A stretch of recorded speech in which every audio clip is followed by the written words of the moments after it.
रमता राम जपो रे प्राणी, अब तो सुन ले राम कहानी।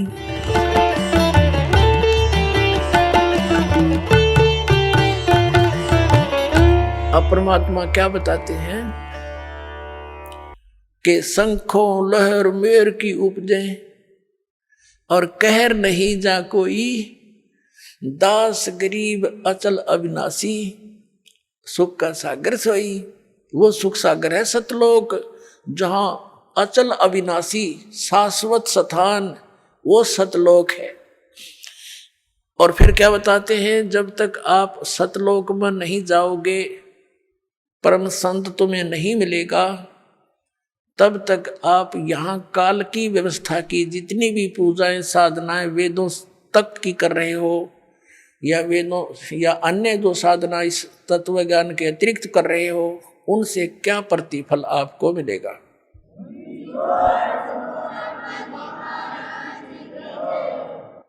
क्या बताते हैं, कोट जन्म तन वर्मत होगे, कुछ ना हाथ लग्या रे, कुकर सुकर खरबया बोरे, कौवा हंस बुगारे।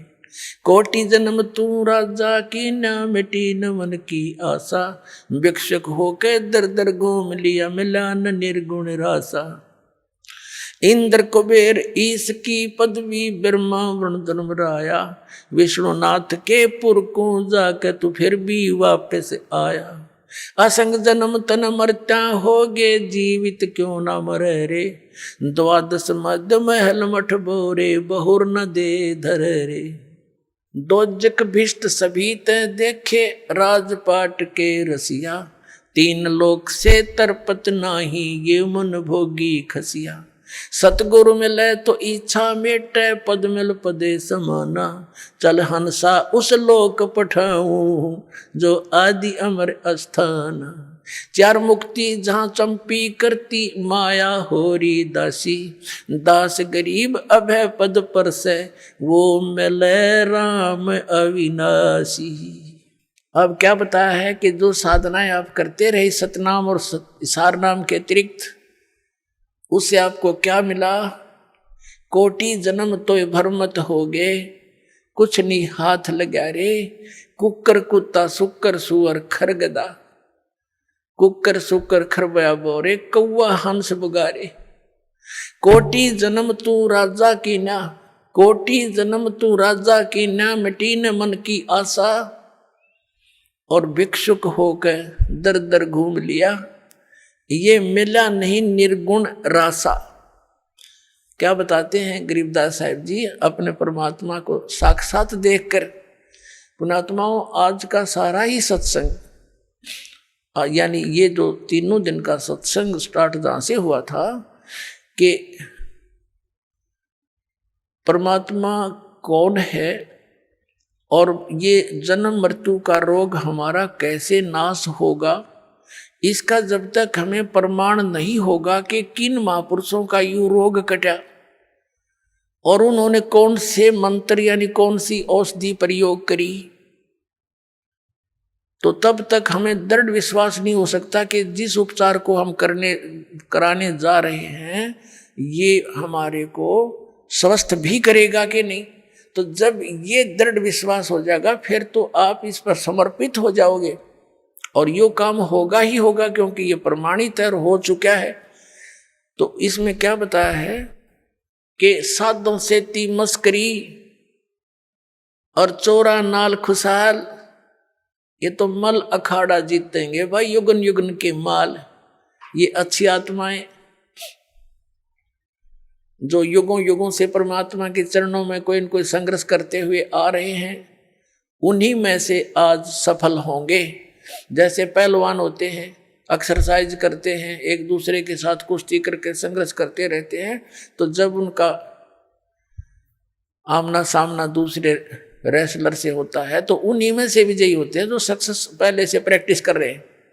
तो आप युगों युगों से करते आ रहे हो, आज की बात नहीं है।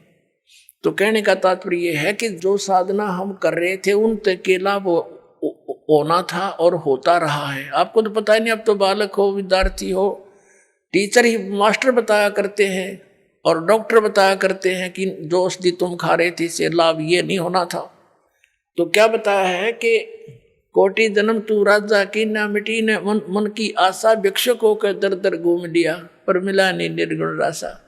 जैसे पुण्यात्मा ऐसी थी, राज भी त्याग कर परमात्मा की खोज में चल पड़े, कोई कहीं वनों में गए। उनका ये सोच थी कि वनों में साधु संत रहते हैं, पहाड़ों पर गुफाओं में रहते हैं और उन्होंने भगवान पा रखा होगा, वो हमें बता देंगे, हम भी साधना करेंगे। तो उनके पास वो गए, उन्होंने जैसा उनको मार्गदर्शन किया उन्होंने साधनाएं भी की।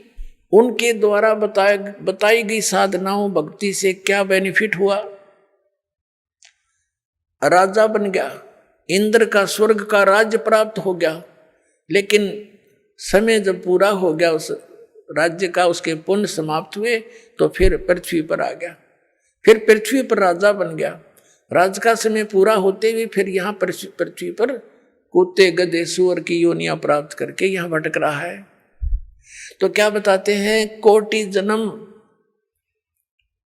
तन भरमत हो गए और कुछ नहीं हाथ लग्या रे।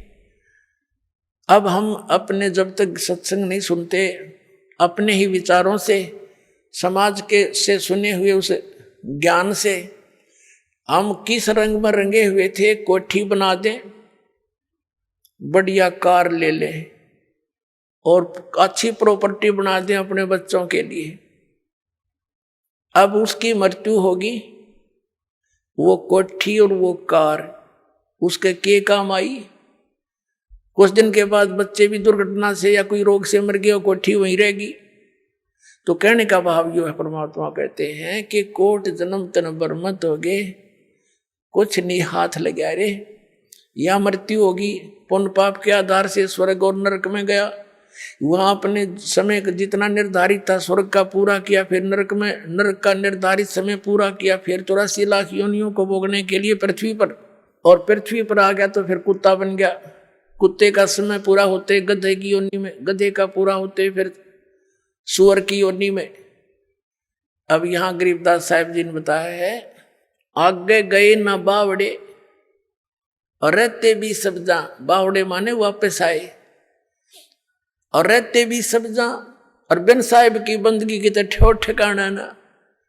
अब जैसे यहाँ पुण्य पाप किए, पुण्य के आधार से स्वर्ग गए। अभी आपको बताया स्वर्ग का समय पूरा होता है, होते ही जबर बाई फोर्स, जैसे यहाँ जबरदस्ती मृत्यु आपकी की जाएगी, ऐसे जबरदस्ती वहां से मृत्यु करके आपको नरक के अंदर, नरक का समय पूरा होते फिर कर चलो गधे की योनि में, गधे का समय पूरा होते चल कुत्ते की योनि में, उसका पूरा होते चल सूअर की योनि में।